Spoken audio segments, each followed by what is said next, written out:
Tiểu mỹ nữ, đem thứ vừa rồi ở hội đấu giá, có được. Giao ra đây. Dựa vào cái gì? Ngươi đừng tưởng chỉ là trúng một chưởng của ta đơn giản như vậy chứ. Ngươi thủ cung xa. Ta đoán hiện tại ngươi nhất định đang vô cùng nóng rực, đặc biệt mong chờ có một nam nhân đến ân ái với ngươi đúng không? Nhắc nhở ngươi một chút, thứ ta dùng chính là Cửu Dương Tinh Chưởng. Nếu ngươi muốn dùng nội lực loại bỏ chất độc, chỉ càng phản tác dụng thôi. Nơi hoang vu hẻo lánh này làm gì có ai khác.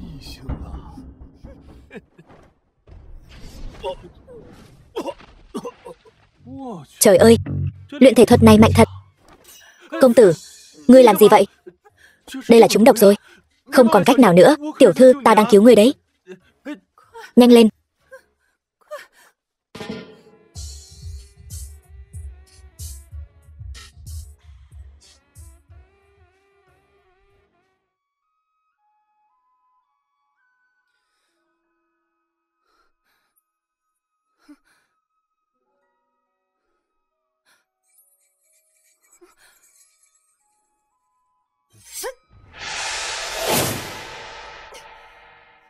Sao cô lại lấy oán báo ơn như vậy? Là ta cứu cô. Chuyện hôm nay ta mong ngươi hãy quên đi. Nếu không, đến tận chân trời góc bể, ta nhất định sẽ lấy mạng ngươi.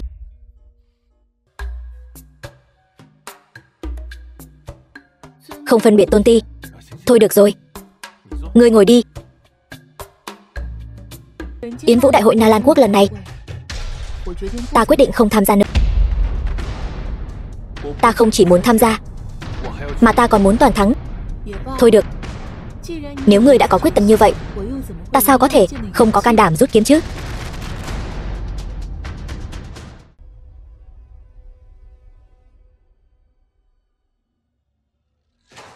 Quân thượng, những người không phận sự đã được lui ra, tỷ võ có thể bắt đầu. Quân thượng, quân thượng, bắt đầu tuyên bố.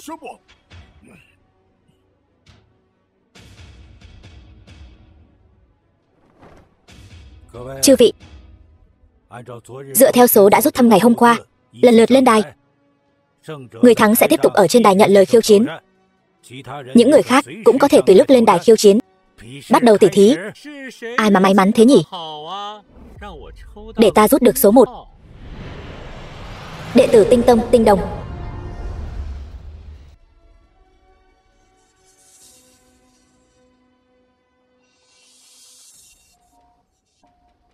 Diệp Huyền, hay là bỏ cuộc đi?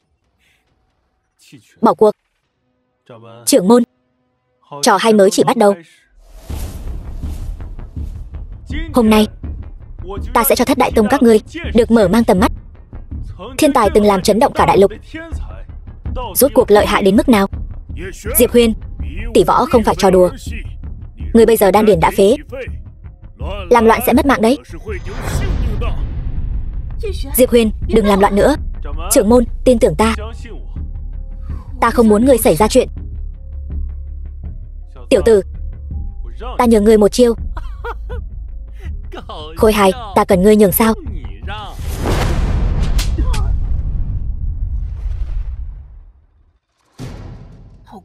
Nhanh quá. Ngươi đánh lén.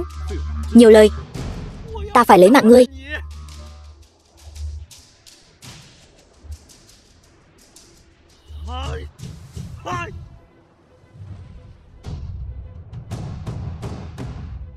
Diệp Huyền, tuyệt đối đừng để sương mù của hắn chạm vào.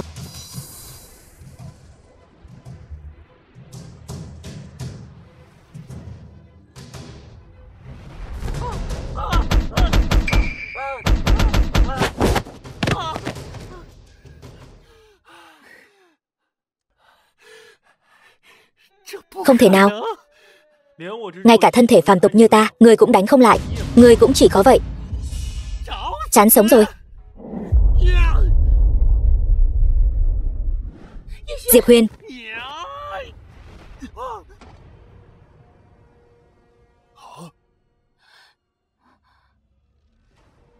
ngươi thật to gan.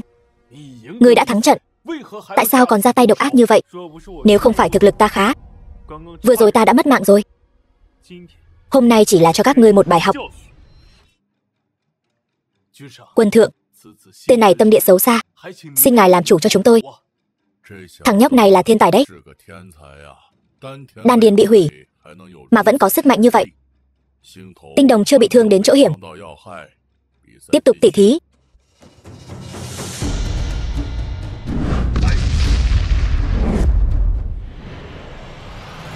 Trưởng tử Khuê gia Khuê Sơn. Diệp Huyền, ta lấy mạng ngươi như lấy mạng chó. Né cái gì? Chẳng lẽ không dám đối đầu trực diện với ta sao? Kẻ lỗ mãng hữu dũng vô mưu. Có thời gian thì bổ não nhiều vào. Chán sống rồi.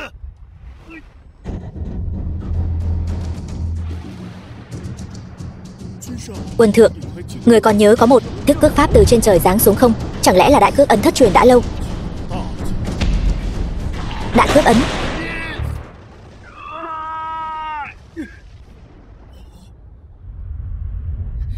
Diệp Huyền. Đại cước ấn.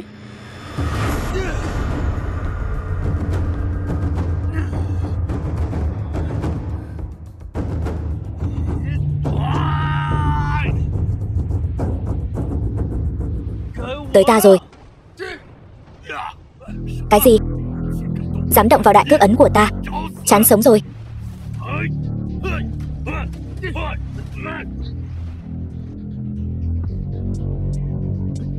Ngươi chỉ có chút lực đạo này, còn chưa đủ ta gãy ngứa.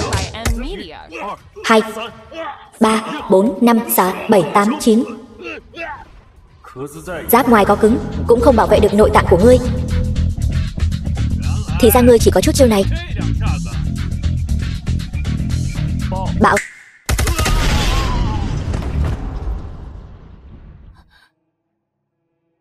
Diệp Huyền, rốt cuộc ngươi còn bao nhiêu bí mật mà ta không biết. Người tiếp theo. Điều này sao có thể? Hắn rõ ràng tự phế đan điền. Chỉ nhi, hắn tự phế đan điền, không thể tu luyện đã là sự thật. Nhưng hiện tại thân thể hắn mạnh mẽ và cường tráng, hưởng lợi từ việc tu luyện tích lũy trước đó. Ta qua đó đánh với hắn, để hắn tỉnh táo lại. Diệp Huyền, hôm nay ta sẽ cho người biết, chúng ta, ai mới là vương giả của thời đại này.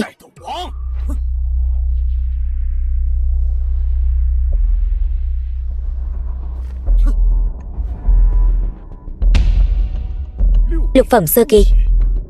Luyện đan sư này quả thật lợi hại. Linh đan này nếu đan tông mỗi người một viên, ai có thể chống lại? Hắn dựa vào ngoại lực để tăng tu vi, đây là vi phạm quy tắc. Mình phong tu cả đan và võ, sao lại vi phạm quy tắc? Các ngươi, trưởng môn yên tâm.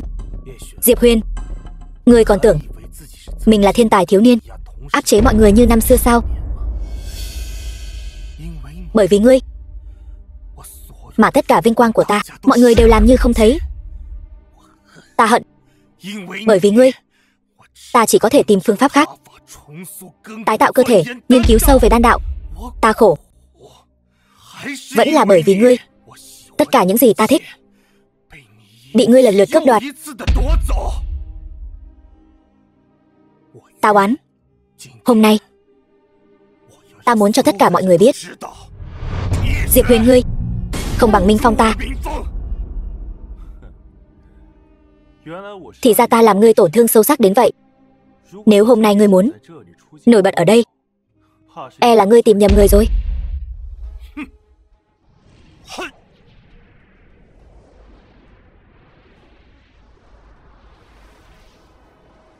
Để ta xem ngươi còn cứng miệng đến khi nào.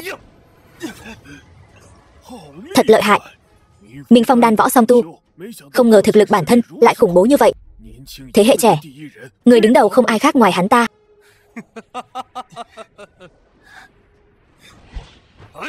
Khoan đã.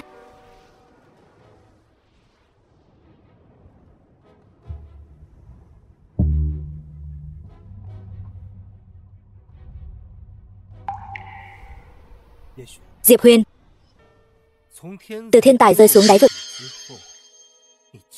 Ngươi nhìn ngươi bây giờ, ngay cả tài nguyên tu luyện cũng không có sao. Ngươi thật sự sống còn không bằng một con chó.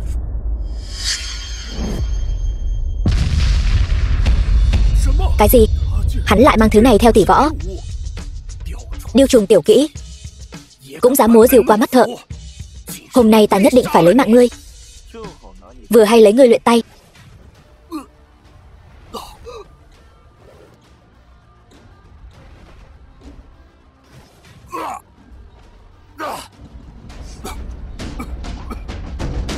Cái này, đan điền của Diệp Huyền không phải đã phế rồi sao? Minh phong lục phẩm lại không có chút sức phản kháng nào. Đan điền bị hủy, hắn lại có thể nghĩ cách khác để rèn luyện cơ thể. Người này ngày sau ắt sẽ là mối họa của ta. Ý người là không thể giữ lại.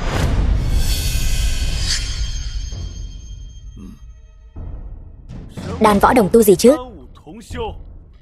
Rõ ràng là một tên phế vật, lợi dụng ngoại lực để trông mạnh lên mà thôi. Súc sinh, người dám? Đan Thanh Tân, có gì không dám? Dừng tay.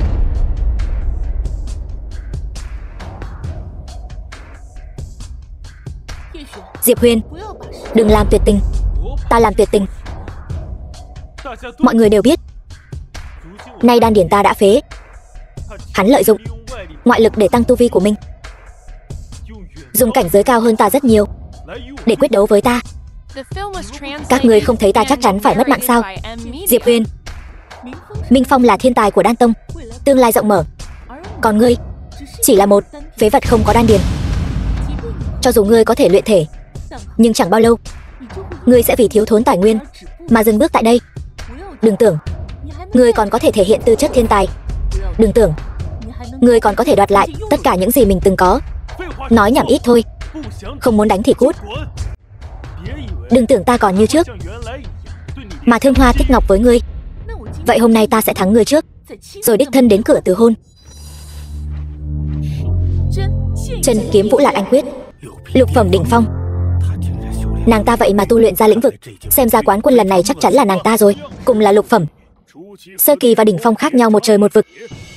Từng là người được trời ưu ái nên rất kiêu ngạo. Đáng tiếc thay,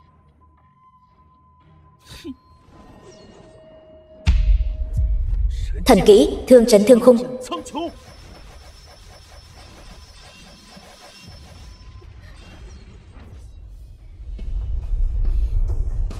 Không, điều này không thể nào. Ngươi sao có thể dễ dàng phá hủy kiếm vũ của ta như vậy? Trước mặt sức mạnh tuyệt đối thì những thứ khác đều là vô dụng. Ta vẫn là ta. Các ngươi chỉ xứng làm nền cho ta càng thêm rực rỡ, nhưng không thể vượt qua ta.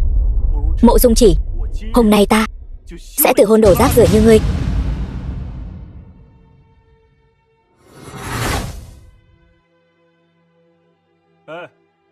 Còn chưa công bố kết quả sao?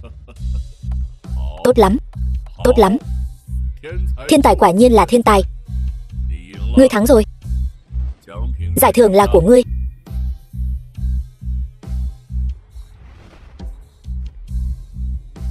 Hôm nay đại hội tỷ võ đến đây là kết thúc, giải tán. Giờ tin rồi chứ? Trưởng lão của Tiêu Giao Môn cũng nói dung hợp hỏa trùng rất nguy hiểm. Ta khuyên ngươi đừng tùy tiện thử.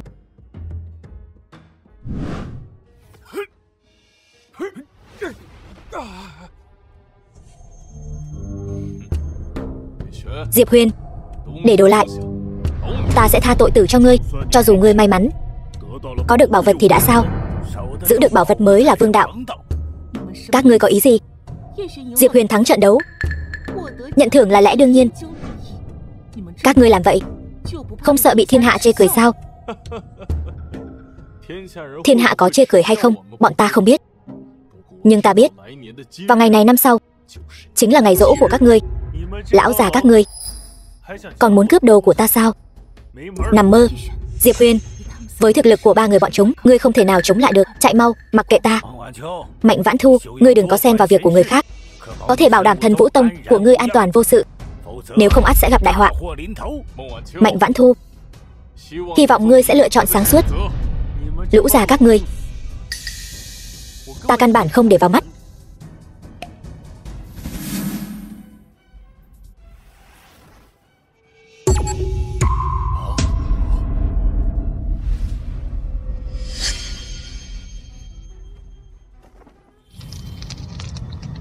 Phí của trời. Hai vị trưởng lão, nếu có thể giúp Đan Tông ta có được hỏa trùng, Đan Tông nguyện ý tặng hai vị trưởng lão mỗi một người một viên Thái Huyền đan, giúp hai vị tiến thêm một bước. Được.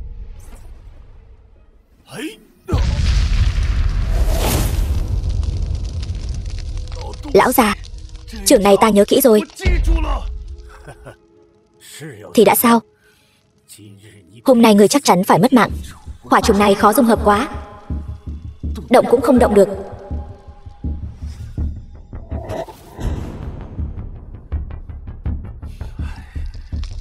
Chẳng lẽ ta thật sự sắp mất mạng rồi sao? Thái cực âm dương bàn, thể tu lục phẩm, hỏa trùng hoàn toàn dung hợp. Thông báo hệ thống, tỷ thí tông môn đạt hạng nhất, nhận được phần thưởng, cảnh giới tăng lên.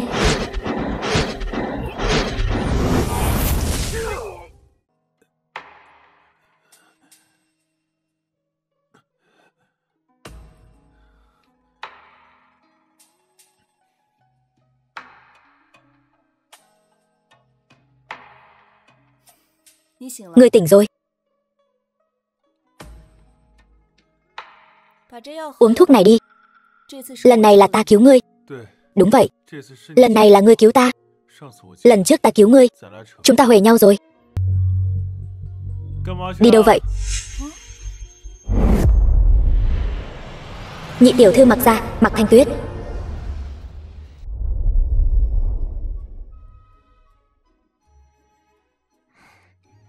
Sao thế? Bị khí chất của ca làm cho choáng ngợp hả? Tiếc thật, ngươi mà là kẻ câm thì tốt biết mấy.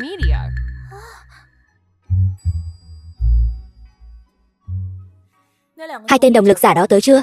Đang đợi ở cửa. Tỷ tỷ, tên vừa rồi chính là tên phế vật đáng ghét mà tỷ nói đó hả? Khí chất và dung mạo này rõ ràng hơn hẳn tên công tử bột kia, đẹp trai quá đi mất. Không nói thì không ai bảo muội câm đâu.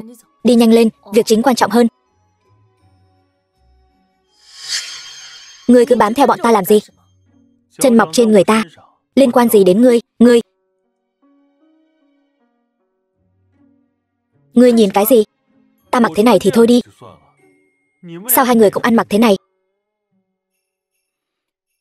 Vào thành phải kín đáo, không thể để người khác thấy. Chúng ta rất giàu có. Diệp Huyền ca ca, muội tên là Mặc Thanh Tuyết, là muội muội của tỷ ấy. Rất vui được làm quen với huynh.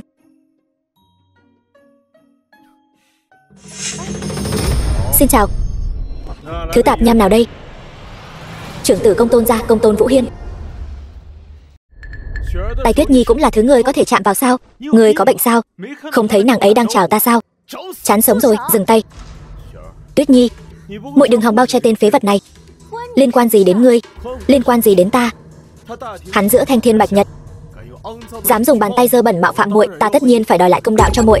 Đây là bằng hữu của ta. Bằng hữu của muội? Ngươi vừa tới đã ra tay với bằng hữu của ta, thật là quá thất lễ. Ta thấy hắn ăn mặc tầm thường, trên người lại không có chút linh lực dao động nào, cứ tưởng là tên ăn mày nào đó đang quấn lấy muội. Ngươi còn dám nói ta? Ngươi nhìn ngươi ăn mặc như vậy, còn không bằng ta nữa. Ngươi biết cái gì? Ở cổ vật hành thì không thể lộ ra vẻ giàu có. Chúng ta đi. Mặc Thanh Tuyết, muội cứ chờ đấy. Sớm muộn gì ta cũng sẽ có được muội. Diệp Huyền phải không? Dám đụng vào nữ nhân của Công Tôn Vũ Hiên ta, mạng của ngươi ta nhất định phải lấy. Một quyển thiên giai công pháp, 2 linh mạch cực phẩm, 1 món thiên giai binh khí, 10 giọt tinh huyết thượng cổ thần thú, còn có bảo vật thu mua được từ cổ vật hành 500 vạn trong cẩm hộp, còn có phong hậu kỳ môn. Diệp Huyền, huynh quá ngầu. Diệp Huyền ta, hễ nói là làm. Ta nói Mặc gia các người áp đảo quân hùng, thì nhất định sẽ cho Mặc gia các ngươi áp đảo quân hùng. Mặc Thanh Tuyết ta, quả nhiên không nhìn lầm người. Tỷ tỷ, tỷ nhặt được bảo bối rồi. Tỷ không cần, ta sẽ cướp mất đấy. Đồ nha đầu đáng ghét, nói gì đó, thật vô sỉ. Đứng lại.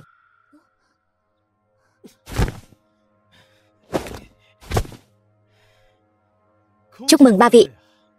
lần này ta được một bộ tiền rồi. Cảm ơn. Lời chúc mừng của ngươi, bọn ta nhận. Ngươi có thể đi rồi. Sao được chứ? Tuyết Nhi, ngươi xem ta những năm này vì theo đuổi ngươi đã cho mặc ra các ngươi không ít chỗ tốt. Bây giờ, nếu ngươi đã chọn người khác, vậy những chỗ tốt này có phải cũng nên trả lại cho ta không? Công tôn Vũ Hiên, mỗi lần ngươi đến đưa lễ, ta đều nghiêm khắc từ chối. Là chính ngươi mặt dày mày dạn để ở cửa nhà ta, quay người bỏ đi. Những thứ rác rưởi này ta đều để trong kho. Ngươi mau chóng lấy hết đi. Được thôi. Nhưng những bảo bối này đều giá trị liên thành, bị mặc ra các ngươi chiếm giữ bao nhiêu năm nay, có phải nên trả thêm chút lãi không? Công tôn Vũ Hiên, ngươi đừng quá đáng. Ta quá đáng? Ta nào có quá đáng như mấy kẻ ti tiện giống các ngươi.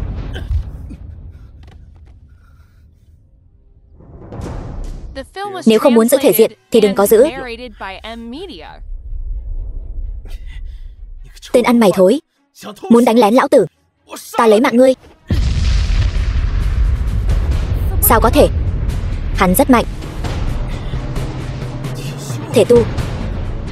Sao có thể? Lục phẩm thể tu đỉnh phong. Gia Cát Hồ Ly còn không cứu ta.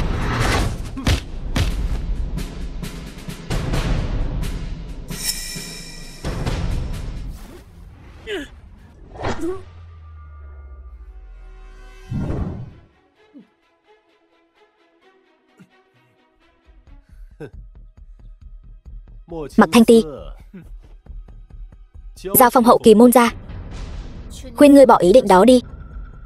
Ta tuyệt đối không thể giao cho ngươi. Ta đã cho các ngươi cơ hội. Nếu các ngươi không biết trân trọng, vậy kết cục của ngươi chỉ có thể thảm hơn Diệp Huyền. Gia Cát huynh, Mặc Thanh Tuyết này giao cho ta. Còn Mặc Thanh Ti này, đây chính là người đại ca ngươi để ý. Đừng nhắc đến Gia Cát Tần Thương với ta. Từ nhỏ đến lớn, hắn cái gì cũng hơn ta. Tất cả mọi người đều cho rằng ta không bằng hắn. Bây giờ vất vả lắm mới gặp được một tiên thiên linh thể. Tại sao nữ nhân hắn để ý, ta lại phải nhường cho hắn? Đợi ta có được nữ nhân này, thiên hạ này chính là của Gia Cát Kính ta. Đến lúc đó xem ai dám không phục. Phải, Gia Cát huynh nói đúng. Gia Cát Kính, ngươi ở Na Lan Quốc, thật sự là ngươi. Ngươi một kẻ sắp mất mạng, ta cũng không ngại nói cho ngươi biết. Đúng vậy, chính là ta. Ngươi chính là chìa khóa để ta vượt qua. Gia Cát Tần Thương. Công tôn Vũ Hiên, ngươi đừng làm loạn. Ông nội ta nhất định sẽ lấy mạng ngươi. Mặc ra sắp không còn nữa. Ta khuyên ngươi ngoan ngoãn theo ta. Ta có thể cân nhắc nói giúp với Gia Cát huynh tha cho ngươi. Xấu xí lại hay làm trò. Ngươi vẫn còn sống. Nhờ phúc của hai vị, ta đã thăng lên thất phẩm, ngươi lại đột phá thất phẩm. Đừng làm loạn. Gia Cát gia ta chính là đệ nhất thế gia Vân Khê Đại Lục. Ta mặc kệ ngươi là đệ nhất Vân Khê Đại Lục gì đó. Ta đã nói rồi, ta ghét nhất loại đàn ông bắt nạt phụ nữ. Được lắm, tên ăn mày thối tha, chuẩn bị đón nhận cơn thịnh nộ của Gia Cát gia ta đi. Cơn thịnh nộ.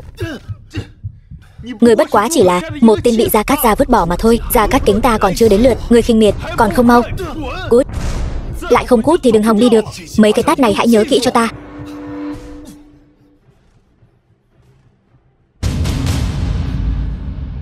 Ngươi nhìn cái bộ dạng vô dụng của ngươi kia. Lão tử lười động thủ đánh ngươi. Đừng lại đây. Về sau đừng xuất hiện trước mặt ta nữa. Còn nữa, đừng quấy rầy Tiểu Tuyết nữa.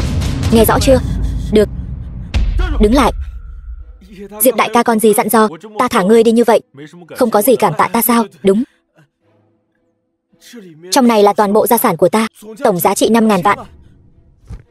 Còn không mau cút. Được.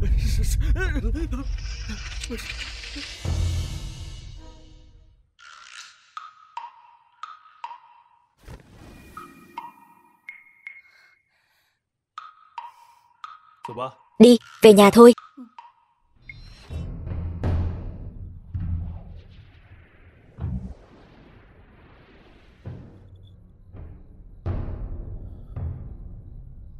Chẳng lẽ người thời nay dừng bước dưới thần cảnh là vì cố chấp bảo thủ, duy chỉ có phá rồi mới lập, mới có thể phá vỡ trói buộc, đạt đến cảnh giới truyền thuyết kia. Phá rồi mới lập. Làm ta hết hồn. Bà cô, Linh hồn ta bị trọng thương, ngươi định bồi thường ta thế nào? Ngươi tự mình không cảm nhận được thì đó là vấn đề của ngươi. Liên quan gì đến bổn tiểu thư? Ta vừa rồi đang ngộ đạo, ngươi đột nhiên xuất hiện, cảm quan của ta đều mất hết. Đó là do ngươi tự mình không cảnh giác. Sao lại trách ta? Ngươi thật sự là giải thích với phụ nữ, chẳng khác nào tự tìm đường mất mạng. Được rồi, bà cô, xin lỗi, ta sai rồi. Không chọc nổi thì ta còn có thể tránh. Đứng lại. Lại làm sao nữa? Ta không có gì. Tóm lại ngươi không được đi. Ta biết rồi. Ngươi biết cái gì?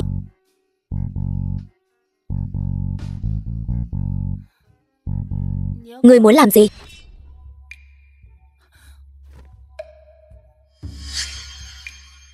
Ngươi có phải thích ta rồi không? Đáng ghét. Ngươi, sao lại mặt dày như vậy? Cảm ơn đã khen.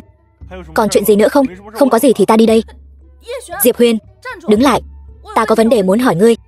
Bà cô, còn chuyện gì nữa vậy? Cái mà ngươi nói là phá rồi lập, là có ý gì? Chỉ vậy thôi. Dĩ nhiên là không. Đây chỉ là một trong số những vấn đề. Nói nhanh lên. Nếu không ta sẽ nói với ông nội ta, người lưu manh. Đến lúc đó ông nội ta nhất định sẽ... Được, ta nói. Chính là ta vừa mới ngộ ra được thiên địa pháp tắc đại đạo. Sao có thể? Không phải đan điền của ngươi đã bị phế rồi sao? Làm sao có thể cảm nhận được đại đạo giữa trời đất? Đúng vậy. Ta cũng không rõ lắm. Đúng rồi. Ông nội cô đạt đến đỉnh cao cửu phẩm bao lâu rồi? Ông ấy đã từng ngộ ra thiên địa pháp tắc nào chưa? Chẳng lẽ nói phương pháp cảm nhận thiên địa đại đạo pháp tắc chính là tự phế đan điền? Đáp đúng rồi. Cho dù là thật thì trên thế gian này có bao nhiêu người nguyện ý vì cái cảnh giới hư vô đó mà tự phế đan điền? Bắt đầu lại từ đâu? Không thử sao biết không được. Cô xem ta, đan điền giờ đã bị phế rồi, nhưng mà sống cũng tốt mà. Ta biết ngươi đang an ủi ta. Cảm ơn. Cái tính khí ngang ngược vô lý đó đâu rồi? Đột nhiên như vậy, ta có chút không quen. Bản thân được hời còn giả vờ, có biết xấu hổ không vậy? Vẫn là như vậy thoải mái hơn. Sao mà đê tiện vậy? Cô chưa từng nghe câu nói này sao? Người tốt sống không thọ, người xấu sống ngàn năm. Vậy ta hỏi ngươi, về chuyện tiên thiên đạo thể của ta, ngươi chẳng có chút tò mò nào sao? Chuyện này biết rồi, chẳng phải chỉ là cùng tu luyện với cô. Con đường tu tiên này sẽ bằng phẳng như diều gặp gió. Không ngờ ngươi lại biết chuyện này. Vậy thì đã sao?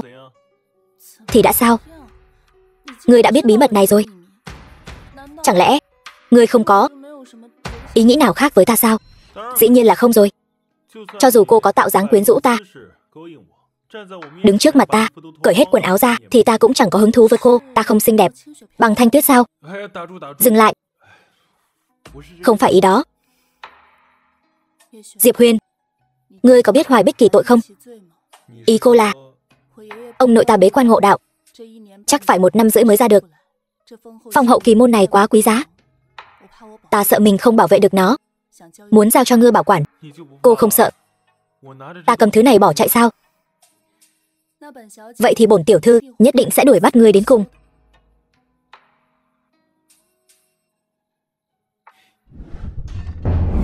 Ngươi nói gì? Hiệu thuốc của chúng ta mấy ngày gần đây đều vắng tanh. Đại trưởng lão, đúng là như vậy. Do đột nhiên xuất hiện một đan tông với đan dược phẩm chất cực cao, độc chiếm toàn bộ thị trường. Không chỉ vậy, đồng thời xuất hiện một vị thiên tài luyện đan sư, chỉ còn một bước nữa là thành đan tiên. Hơn nữa, vị thiếu niên đó mới chỉ khoảng 20 tuổi. Đại tiểu thư, nhị tiểu thư dạo này đang làm gì? Thưa đại trưởng lão, 2 vị tiểu thư dạo gần đây đang ở cổ vật hành giám định bảo vật. Có thu hoạch gì không? Cổ vật hành vốn luôn bảo vệ sự riêng tư của khách hàng, nhưng tiểu nhân nghe được tin rằng 2 người họ ở đó vung tiền như rác. Gia tộc kinh doanh đang bị tổn thất, họ còn có tâm trạng đi chơi đó đây sao? Đi, gọi họ đến đây cho ta. Vâng. Bái kiến nhị vị trưởng lão. Ta cũng đang định tìm các ngươi. Trong mắt các ngươi còn có 2 lão già chúng ta nữa không? Đại trưởng lão lời này là ý gì? Ý gì? Gia tộc kinh doanh đang gặp khó khăn, các ngươi không quan tâm thì cũng thôi đi, còn có tâm trạng đến cổ vật hành, phung phí tài sản gia tộc. Nếu không phải nghe hạ nhân bẩm báo, đến bây giờ chúng ta cũng không biết các ngươi ở cổ vật hành vung tiền như rác. Sao nào, cảm thấy mình đã lớn rồi, làm việc gì cũng không cần bẩm báo bọn ta nữa, phải không? Ông đâu phải là gia chủ, tại sao bọn ta phải bẩm báo với ông? Hơn nữa, số tiền này vốn là ông nội cho phép bọn ta tự do sử dụng, liên quan gì đến các ông? Các ông có tư cách gì mà tỏ thái độ với chị em bọn ta? Vô phép, càng ngày càng không ra thể thống gì cả. Bọn ta là trưởng lão Mặc gia, gia chủ không có ở đây, mọi việc đều do bọn ta quyết định. Ngươi, nhị vị trưởng lão, xin đừng chấp nhặt với Thanh Tuyết, muội ấy còn nhỏ chưa hiểu chuyện.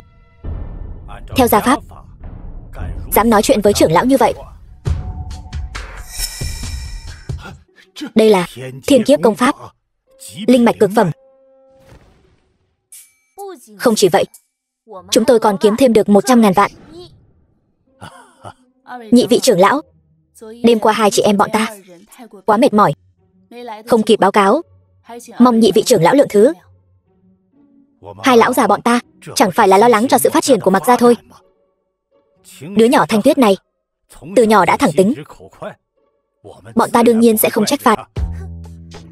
Hai chị em quả không hổ là con cưng của trời của Mặc gia chúng ta.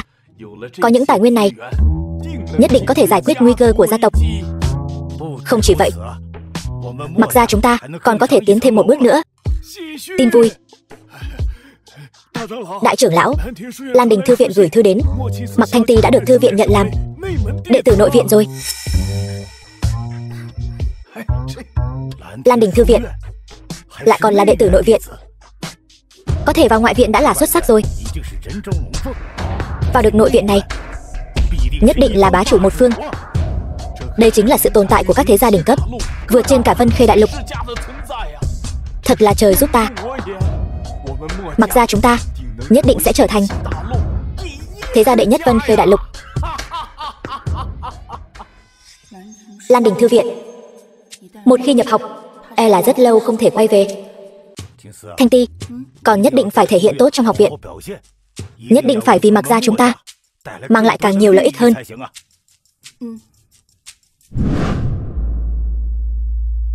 Thư của Lan Đình thư viện tới, ngài được học viện nhận làm đệ tử nội viện.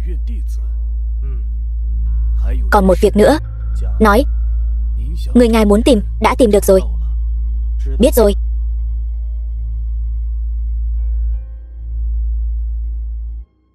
Diệp Huyền, lần này ta nhất định sẽ khiến ngươi biến mất khỏi thế gian này. Bát Hoang quyết vận hành 99 lần, kích hoạt phần thưởng vũ khí Thương Linh. Vậy chẳng phải ta có thể tu luyện cả thương thể rồi sao? Lão bằng hữu, những năm qua ngươi vất vả rồi. Từ hôm nay trở đi, ngươi đồng hành cùng ta. Thương còn, ta còn.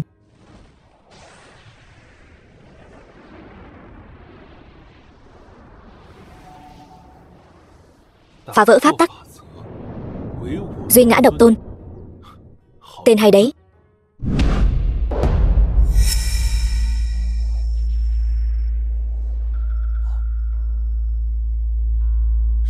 Thần binh dáng thế.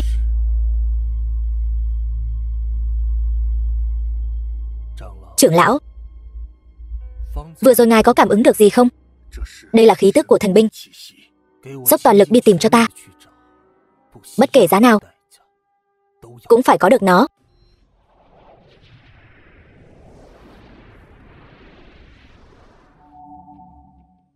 Giờ đây, ta sở hữu thần khí đứng đầu trăm binh, cũng như củ khoai lang nóng phỏng tay.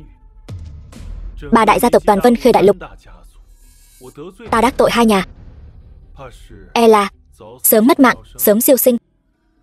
Ta nhất định phải tìm một chỗ dựa. Diệp Huyền, rất tiếc, tư cách nhập học của ngươi đã bị hủy bỏ. Ta hiểu. Nhưng trưởng lão, thực ra bây giờ ta, Diệp Huyền, trước khi bị phế, ngươi quả thật rất có tiền đồ. Không ngoa khi nói, toàn bộ Vân Khê đại lục đều không ai sánh bằng ngươi. Nhưng đó đều là quá khứ. Người bây giờ, ngay cả ngoại viện của Lan Đình Thư viện cũng không có tư cách.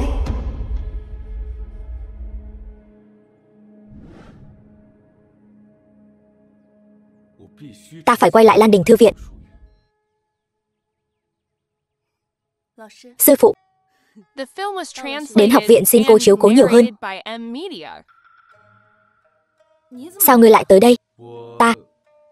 Ta có việc tìm ngươi. Diệp Huyền, nếu có việc chúng ta nói chuyện sau. Ngươi bây giờ hãy về trước đi. Đã tới rồi. Nói cho rõ ràng, để ta khỏi phải chạy thêm một chuyến nữa. Ngươi chính là Diệp Huyền. Khí tức mạnh thật. Lão nương đang hỏi ngươi đó. Ngươi nhìn đủ chưa?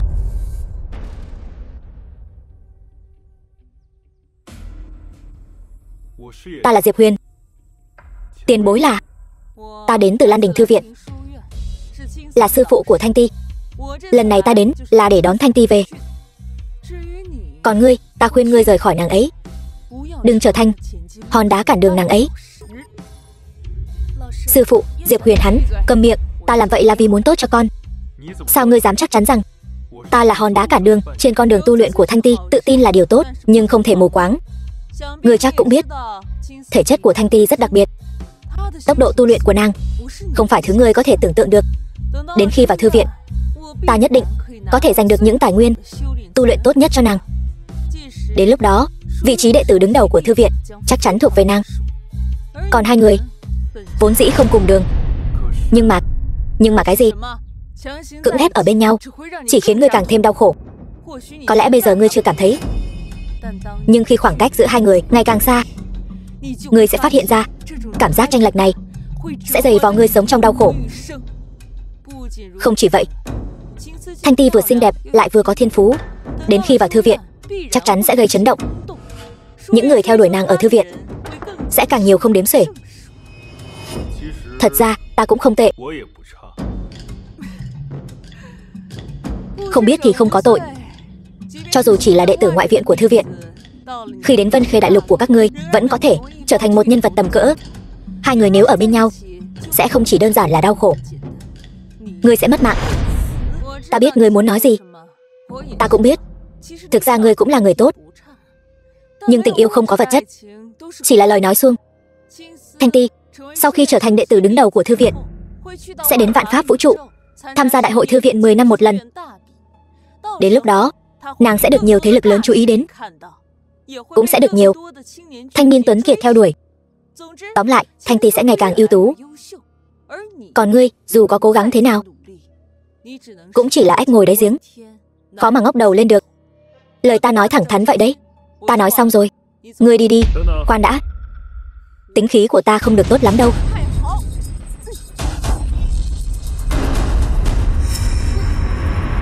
Tu luyện cả thương và thân thể. Diệp công tử, những lời vừa rồi coi như ta chưa nói, để ta sắp xếp lại ngôn từ. Diệp công tử, hãy làm đồ đệ của ta. Ngươi và Thanh Ti hãy thành thân ngay tại đây. Ta sẽ làm người chứng hôn cho hai người. Ai dám phản đối, lão nương sẽ xử hắn ngay lập tức. Con đàn bà này thật vô liêm sỉ, thay đổi cũng nhanh quá đấy. Sư phụ, con không nói muốn thành thân với Diệp Huyền. Được thôi. Được rồi, ta đồng ý. Hai người không cần hỏi ý kiến ta sao? Thanh Ti, sau này Diệp Huyền chính là bạn đồng tu của con. Hai đứa phải chăm sóc lẫn nhau. Sư phụ yên tâm, từ nay về sau không ai có thể bắt nạt vợ con đâu. Diệp Huyền, ngươi. Thanh Ti, con xem tên tiểu tử Diệp Huyền này, trẻ tuổi mà lắm tiền. Con nhìn cây thương trong tay hắn kia, đó chính là thần khí trong các thần khí. Diệp công tử thực lực phi phàm, chúng ta phen này không lỗ. Nhưng mà vi sư là người từng trải, nghe vi sư không sai đâu. Hơn nữa, con dám nói không có chút động lòng với tiểu tử này không? Con không có. Diệp công tử, ta xưa nay là người có gì nói nấy. Chúng ta coi trọng là nhân phẩm của ngươi. Sau này Thanh Ti sẽ giao cho ngươi chăm sóc. Nữ nhân này nói dối mà, mặt không đổi sắc. Nam Kiều đạo sư, ta có hai việc cần cô giúp đỡ. Được, ta đồng ý. Nói đi. Việc thứ nhất là, khi tôi ở Vân Khê Đại Lục, có 3 đại gia tộc thì đã đắc tội 2 nhà. Vậy ta đến Công Tôn gia và Gia Cát gia một chuyến. Ai không phục, ta chém hắn. Việc thứ hai là gì? Ta muốn mời Nam Kiều lão sư đến Nạp Lan quốc bảo hộ Thần Vũ Tông. Được. Tiểu tử, có người ở đây, Thần Vũ Tông tương lai nhất định là tông môn đỉnh cấp của vạn pháp vũ trụ. Đa tạ lão sư.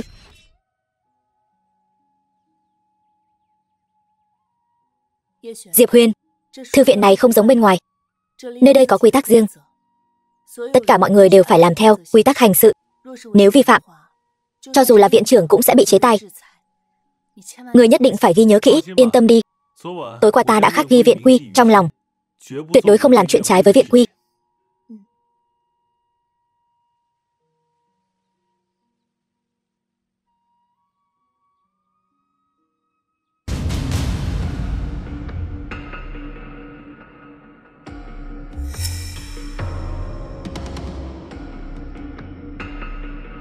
Hoành trưởng lão, Diệp Huyền, ngươi đến làm gì? Ta đến làm thủ tục nhập học. Lúc trước là ta nói không đủ rõ ràng. Ngươi đã bị hủy bỏ tư cách nhập học rồi. Mau chóng rời đi. Ta hiện là học trò của Nam Kiều đạo sư. Vớ vẩn.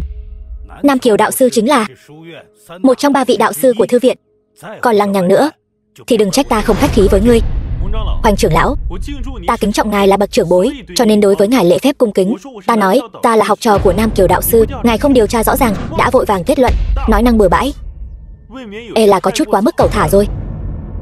Hơn nữa, cho dù ta không phải, chẳng lẽ ta cũng không thể tham gia kỳ thi nhập học hôm nay sao?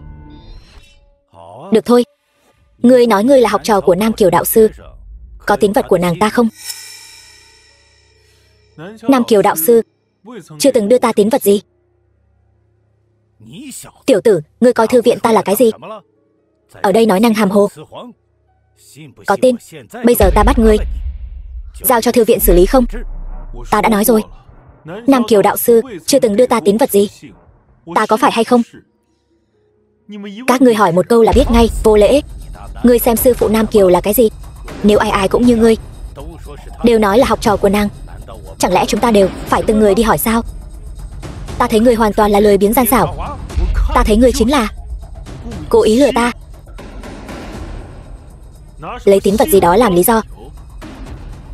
Lão già, Diệp Huyền, đừng manh động. Quả thực có tín vật. Vậy ta có thể là hôm qua quá vội vàng, sư phụ quên đưa cho ngươi rồi. Cái này không phải lừa người sao? Tiểu tử ngươi cũng không xem Lan Đình thư viện là nơi nào, dám ở đây giở trò bịp bợm. Người đâu? Bắt hắn lại cho ta. Khoan đã. Hoành trưởng lão, xin lỗi, ta sơ suất rồi. Được, xem thái độ nhận lỗi của tiểu tử ngươi, tích cực thành thật, tạm tha cho ngươi. Còn không mau chóng rời đi. Hoành trưởng lão, nếu ta không có tín vật, nhưng cũng có tư cách tham gia khảo thí chứ? Tiểu tử ngươi thật là mặt dày vô sỉ, phế vật không có đan điền cũng vọng tưởng bay lên trời. Được, vậy ta sẽ thành toàn cho ngươi. Kẻo người ngoài nói thư viện ta xem người mà phân biệt đối xử.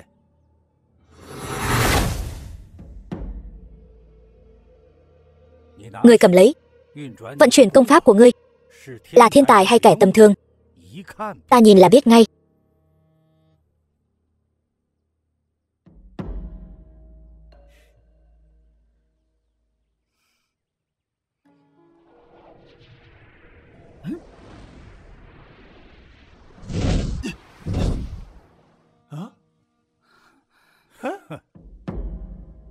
Bây giờ ngươi hết hy vọng rồi chứ? Quạ đen cũng muốn biến thành Phượng Hoàng, còn không mau chóng rời đi. Đừng cản trở những thí sinh khác khảo thí. Hoành trưởng lão, Thanh Ti tiểu thư, có việc gì vậy? Trưởng lão, xin hỏi ngài viên trắc linh ngọc này là đặc biệt chuẩn bị cho linh tu sao? Thanh Ti tiểu thư, Cô hỏi câu này hơi thừa rồi đấy.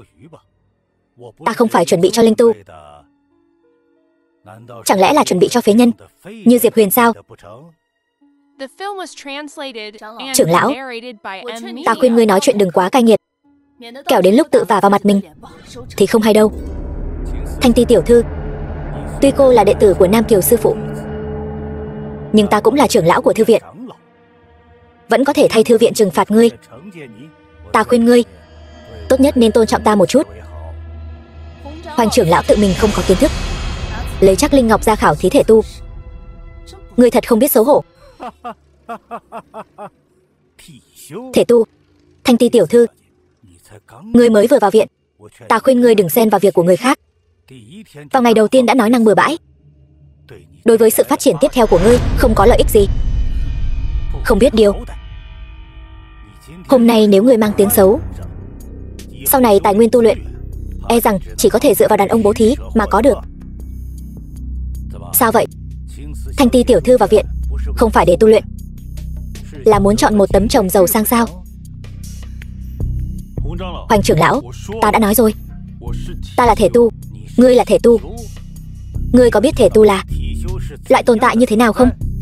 Đừng nói Vân Khê đại lục, mà cả vạn pháp vũ trụ này, thể tu giả cũng hiếm hoi vô cùng. Hoành trưởng lão, ta thật sự là thể tu. Từ khi ta bị phế bỏ, ta bắt đầu tu luyện thể thuật. Bây giờ thân thể ta mạnh mẽ vô đối, có thể đỡ được một quyền của ngài mà vẫn bình an vô sự. Nếu không tin, Hoành trưởng lão, hãy lại đây thử xem. Diệp Huyền, ngươi điên rồi. Ngươi cứ ngoan ngoãn ở yên đó, đừng tự tiện hành động. Tiểu tử, ta thấy ngươi muốn ra oai, muốn đến điên rồi phải không? Lão Phu tuy chưa từng gặp thể tu, nhưng dù sao lão Phu cũng hiểu biết sâu rộng. Thể tu quả thật mạnh hơn linh tu, cùng cấp bậc. Nhưng ngươi nói muốn đỡ một quyền của lão Phu, quả là nằm mơ giữa ban ngày. Có phải nằm mơ giữa ban ngày hay không? Thử một lần sẽ biết. Được, lão Phu sẽ không bị lớn hiếp nhỏ. Ta sẽ tự hạ cảnh giới xuống ngũ phẩm, thử xem thực lực của ngươi thế nào. Nếu ngươi thật sự là thể tu, thư viện ta tất nhiên sẽ tiếp nhận ngươi. Chán sống rồi.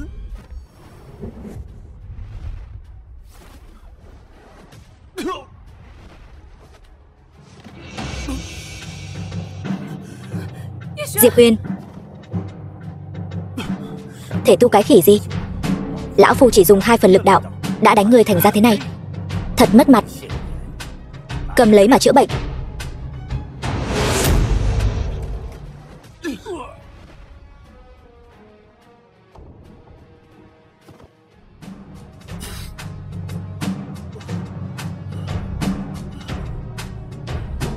Ngươi dám phế đan điền của ta?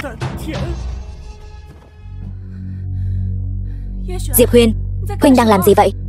Huynh đã hứa với ta sẽ không phạm luật mà. Bây giờ đánh trọng thương trưởng lão, huynh sẽ bị đuổi khỏi thư viện đó. Ta không quan tâm hắn là ai, bắt nạt ta thì còn được, nhưng sỉ nhục cô thì không được. Hắn sợ ta bị bắt nạt sao? Diệp Huyền, ngươi gây họa lớn rồi. Sư phụ, ngươi còn biết ta là sư phụ ngươi sao? Thanh Ti, con vào thư viện trước đi.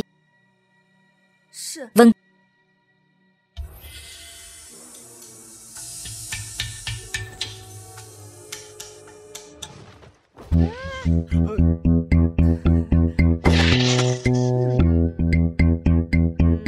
Phòng vệ chính đáng. Đúng, là hắn làm.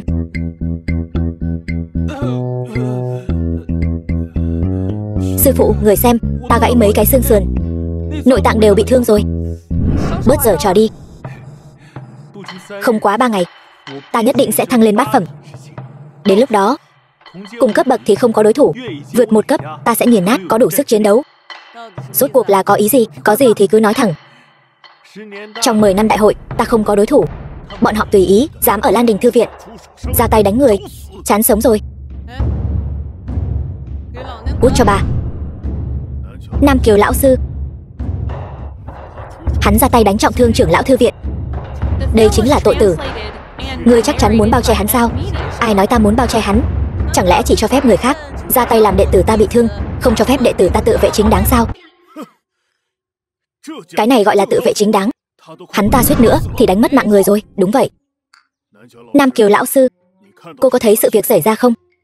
Tất nhiên là không. Nếu đã như vậy, vậy xin Nam Kiều lão sư lui sang một bên. Ta muốn đưa hắn đến chấp pháp đường, nghe theo sự phân xử. Từ từ, người tự nói đi. Hai vị đại ca, vừa rồi hai vị cũng ở hiện trường. Ta hỏi các vị, có phải Hoành trưởng lão ra tay trước không? Quả thật là vậy. Chỉ có điều, người xem, rõ ràng là hắn ra tay trước. Không phải, ngươi. Phản khách thành chủ, mặt dày mày dạn, kích hoạt thành tựu, thần xác này không cần cũng được. Thưởng thiên giai công pháp, hồn lìa khỏi xác, hồn phách bất diệt, chính là bất tử. Nghe ngươi chào phúng, đúng là chí mạng thật. Ta có chỗ nào mặt dày chứ?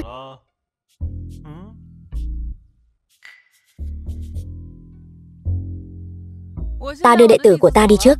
Chỗ này các ngươi xử lý đi. Tiểu Nam, sư phụ thật sự đã làm hư ngươi rồi. Viện trưởng đại nhân, viện trưởng đại nhân.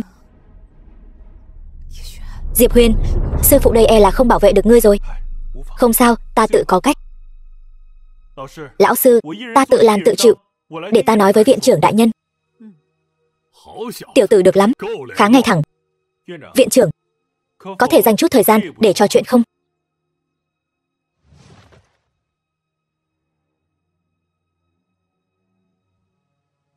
Đây là cực phẩm linh căn. Tiểu tử ngươi, đây là muốn hối lộ ta sao? Vốn tưởng ngươi là một chính nhân quân tử. Nhưng tiểu tử ngươi, viện trưởng, ta có thể dẫn dắt học viện tham gia đại hội 10 năm, đảm bảo đoạt quán quân. Tiểu tử, ngươi có biết tham gia đại hội 10 năm đều là những thiên tài đỉnh cấp của các thế giới trong vạn pháp vũ trụ. Trước đây thư viện chúng ta cũng đều là những sự tồn tại để lót đường. Cuộc thi lần này, ngươi dựa vào cái gì? Ta sắp đột phá Thái Huyền cảnh. Lần đầu tiên thấy trước mặt ta mà vẫn có thể tự tin như vậy. Cũng được, lão phu sẽ thành toàn cho ngươi lần này. Không yêu cầu ngươi đoạt quán quân, chỉ cần ngươi có mặt trong 10 người đứng đầu. Chuyện hôm nay sẽ coi như ngươi lập công chuộc tội. Được đấy. Đại trượng phu một lời đã nói ra, 4 ngựa khó đuổi. Viện trưởng, hôm nay quả thật là Hoành trưởng lão ra tay trước. Hơn nữa còn sỉ nhục vị hôn thê của ta. Đệ tử quả thật là tự vệ chính đáng. Thì ra là vậy. Chuyện hôm nay quả thực là Diệp Huyền tự vệ chính đáng. Ngươi đưa Hoành trưởng lão xuống trị thương đi. Vâng. Vậy là xong rồi sao? Quyết định của vi sư. Khi nào đến lượt ngươi chất vấn? Còn không mau cút với đệ tử của ngươi đi. Vâng, lão sư.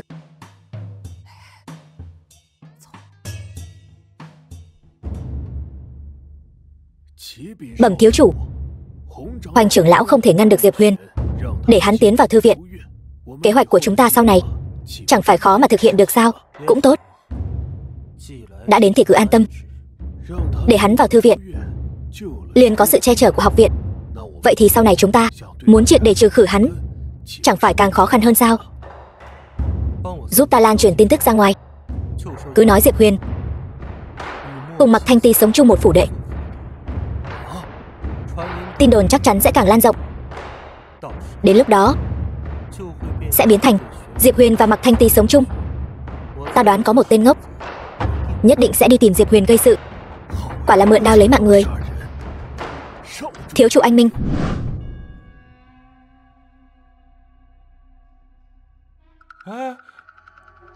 Lão sư, chẳng lẽ người áp dụng quy tắc ngầm với ta sao? Mơ đẹp đấy. Tự bôi thuốc đi. Thì ra là lão sư đưa thuốc cho ta. Ta còn tưởng người muốn song tu với ta chứ. Cái gì? Nghĩ gì vậy? Ta là lão sư của ngươi. Đẹp không? Đẹp. Tiểu tử, Phải nói là ngươi rất có sức hút với nữ nhân. Đợi đến khi thân phận thương thể đồng tu của ngươi bị bại lộ, e là sẽ có vô số nữ tử bị ngươi mê hoặc đến thần hồn điên đảo. Ta không hứng thú với những thứ đó, bởi vì ta có vị hôn thê, Diệp Huyền. Lần này ta đến, còn có một chuyện muốn nói cho ngươi biết.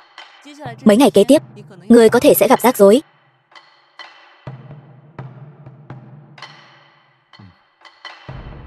Có phải có người cố ý nhắm vào ta không? Ngươi biết sao? Khí tức của người này rất quen thuộc, rất giỏi che giấu bản thân. Tuy ta không cảm nhận được hắn rốt cuộc là ai, nhưng Hoành trưởng lão chắc chắn là bị hắn lợi dụng. Ngươi cũng khá thông minh. Nhưng mà ta nghe có lời đồn nói ngươi và Thanh Ti sống chung rồi. Ngươi phải biết, với thể chất và thiên phú của Thanh Ti, ngươi đã ở trong tâm bão rồi. Ngươi, Diệp Huyền, cút ra đây cho lão tử. Diệp Huyền, người này thiên phú cực cao, còn là Thái Huyền cảnh sơ kỳ, những linh tu kia đều không phải đối thủ của hắn. Hay là tránh mặt hắn trước đi, đợi ngươi đột phá rồi hãy đối đầu trực diện với hắn. Hôm nay nếu ta không ra tay, mọi người đều sẽ nghĩ ta dễ bị bắt nạt. Sẽ có người không ngừng đến quấy rầy ta. Ta mặc kệ hắn là ai, xử hắn, đánh một quyền cho ra trò, tránh được trăm quyền tới.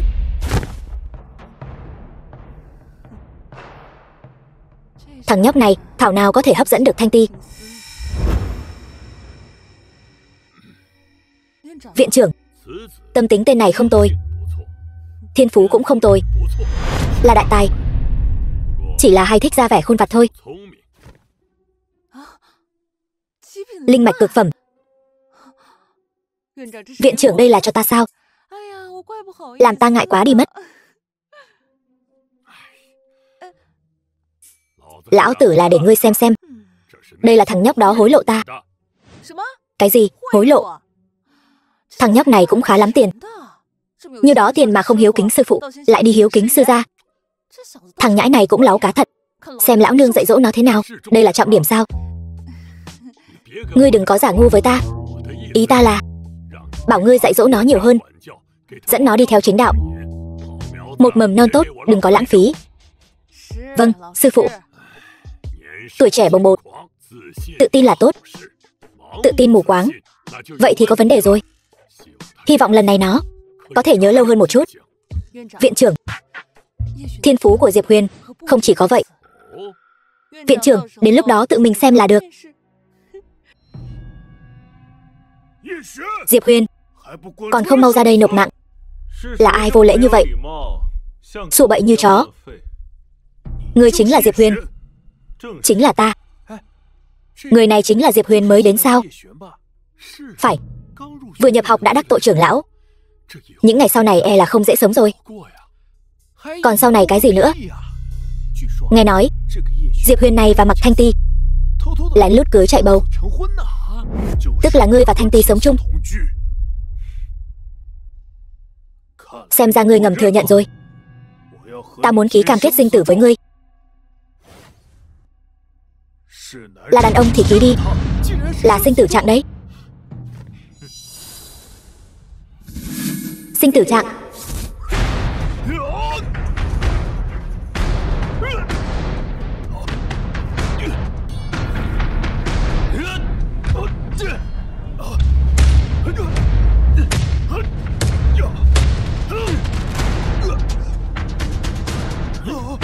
Dừng tay.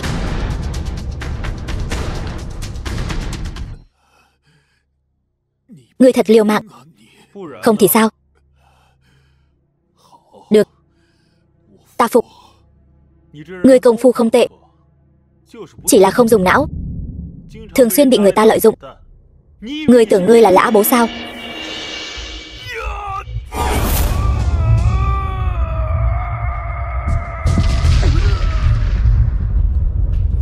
Diệp Huyền, Diệp Huyền.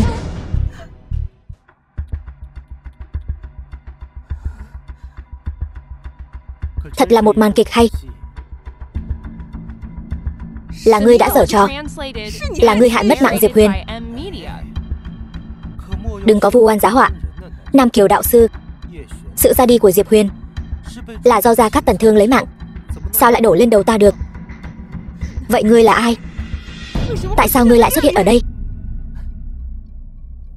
Hàn viện trưởng, tại hạ là một đan tiên. Đan tiên?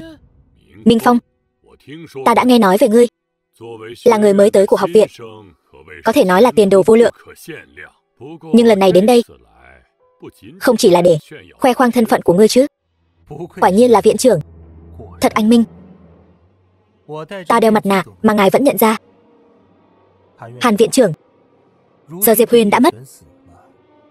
Ta muốn mang cái xác độ kiếp cảnh đỉnh phong này luyện chế thành con rối, cũng coi như là khai sáng tiền lệ trên mảnh đất Vân Khê đại lục này. Nhưng nếu không luyện chế, chẳng phải là lãng phí sao? Người cốt cho lão nương. Người trước là xúi dục Hoành trưởng lão nhắm vào Diệp Huyền, bây giờ ngươi vẫn còn muốn luyện hắn thành con rối. Lão nương muốn lột da ngươi. Nam Kiều đạo sư, nói chuyện phải có trách nhiệm đấy. Ngươi, Nam Kiều, Hàn Duệ, nếu hôm nay ngươi đáp ứng hắn, lão nương sẽ liều mạng với ngươi.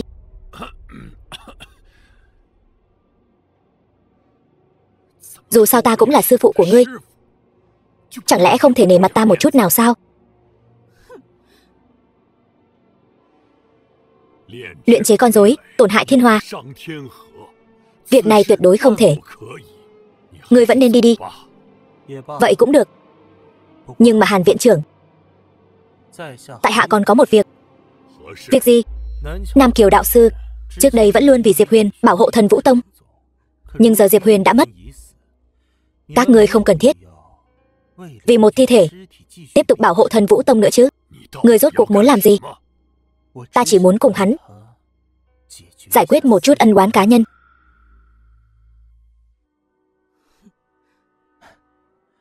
Hàn viện trưởng, trong vạn pháp vũ trụ này, một đan tiên sống sờ sờ so với một thi thể lạnh lẽo, cái nào có ích hơn cho học viện?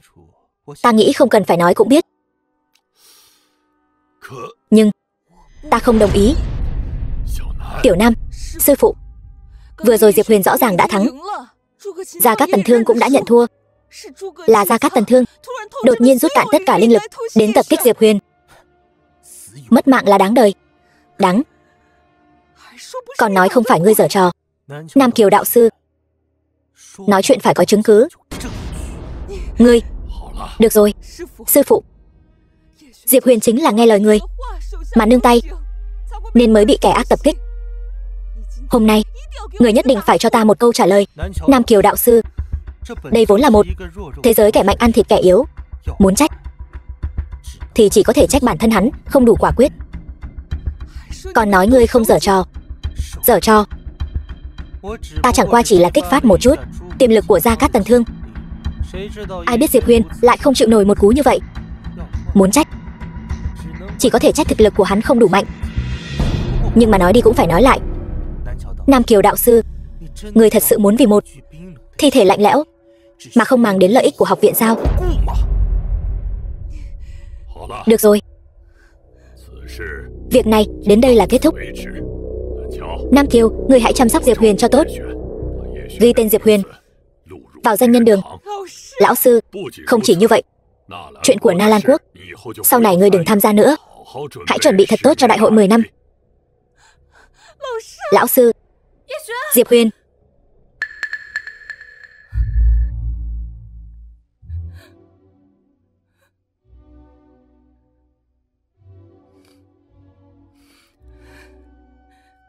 Lão sư, là ai? Thanh Ti, hiện tại ngươi vẫn chưa phải đối thủ của hắn. Nói cho ta biết, là ai?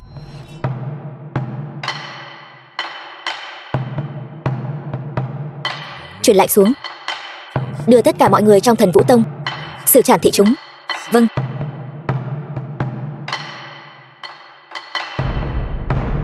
Ta sẽ báo thù cho ngươi.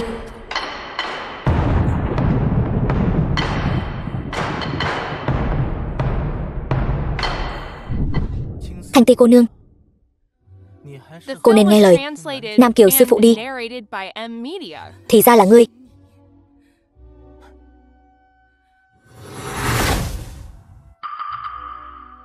Ký vào giấy sinh tử đi. Tại sao ta phải ký? Những tên đàn ông các ngươi chẳng phải đều muốn linh thể của ta sao? Ký đi, nếu ta thua, ngươi cứ lấy.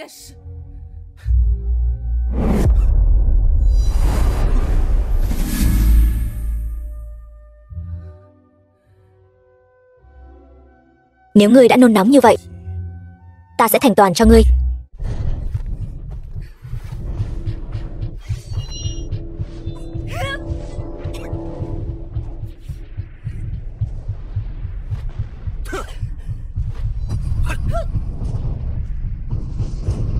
Thanh Ti cô nương, hiện tại cô vẫn chưa phải đối thủ của ta. Chỉ cần bây giờ cô theo ta, là một đôi thần tiên đồng hành cùng nhau, thế nào? Không biết điều. Mạc Thanh Ti, ta hỏi ngươi lần cuối, chỉ cần ngươi đồng ý làm đạo lữ với ta, ta sẽ tha mạng cho ngươi. Nói nhảm nhiều quá. Nếu đã vậy, ta sẽ lấy mạng ngươi ngay bây giờ.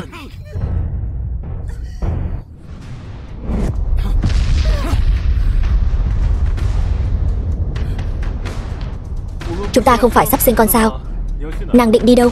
Diệp Huyền, nói sau đi.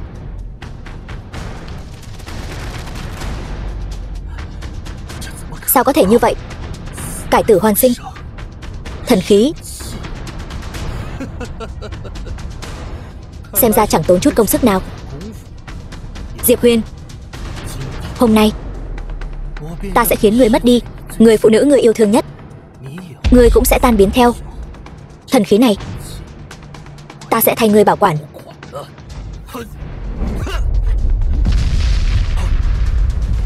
Phong hậu kỳ môn, nộp mạng đi.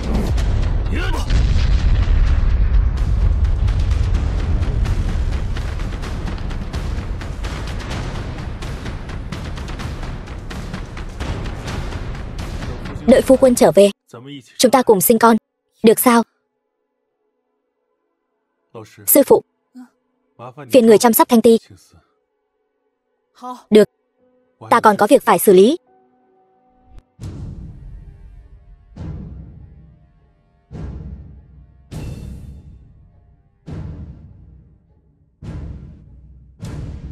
Mạnh Vãn Thu, bổn vương đã cảnh cáo ngươi, đừng vì một tên phế vật mà đối đầu với bổn vương. Ngươi không nghe lời khuyên. Cẩu hoàng đế, lúc trước rõ ràng là các ngươi không tuân theo quy tắc. Diệp Huyền thắng trận tỉ thí, những phần thưởng đó vốn nên thuộc về hắn. Bị ổi vô sỉ, còn muốn ta đồng lõa với ngươi. Nằm mơ giữa ban ngày. Vô lễ, lẻo mép, dám vu khống quân vương. Có quyền có thể định ra quy tắc, có tiền có thể thay đổi quy tắc. Ngươi không có quyền không có tiền. Quy tắc chính là được tạo ra dành riêng cho ngươi. Na Lan quốc là địa bàn của bổn vương. Quy tắc của ta chính là quy tắc. Các ngươi dựa vào cái gì mà phản kháng ta? Với cái tầm nhìn của ngươi, Na Lan quốc chẳng bao lâu nữa sẽ diệt vong. Ngươi cũng chẳng làm hoàng đế được mấy năm đâu. Vớ vẩn. Nói cho ngươi biết,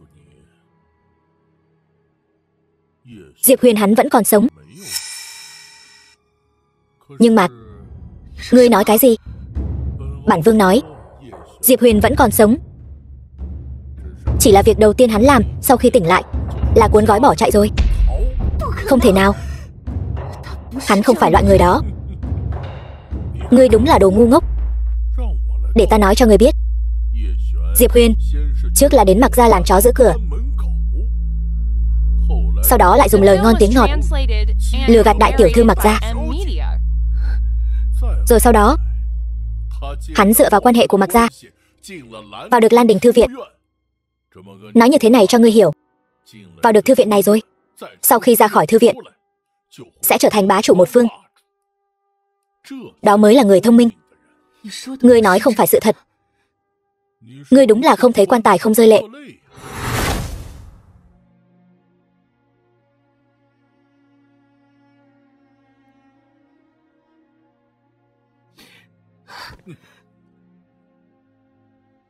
Ngươi nhìn rõ rồi chứ? Bây giờ Diệp Huyền đã là cường giả lục phẩm đỉnh phong. Tại sao không quay về Na Lan Quốc để giúp ngươi? Bởi vì hắn đang bám víu quyền quý bên ngoài. Những lời tiếp theo ta không cần phải nói nhiều nữa. Lũ ngu xuẩn các ngươi. Hắn đang hưởng phúc bên ngoài, còn các ngươi lại ở đây cứ nghĩ đến chuyện bất bình vì người ta. Đều nói phản diện mất mạng vì lắm lời. Ta không nói nữa. Ta lấy mạng ngươi.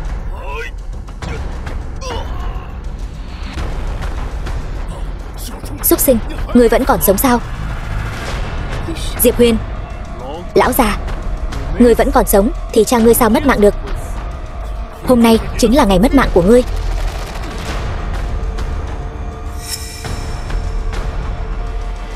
Ma tổ, ngươi vẫn còn sống.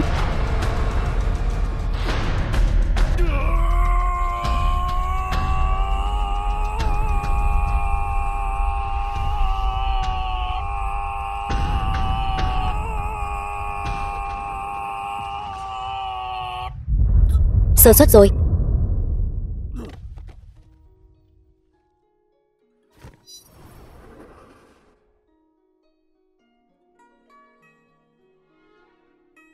Xin lỗi.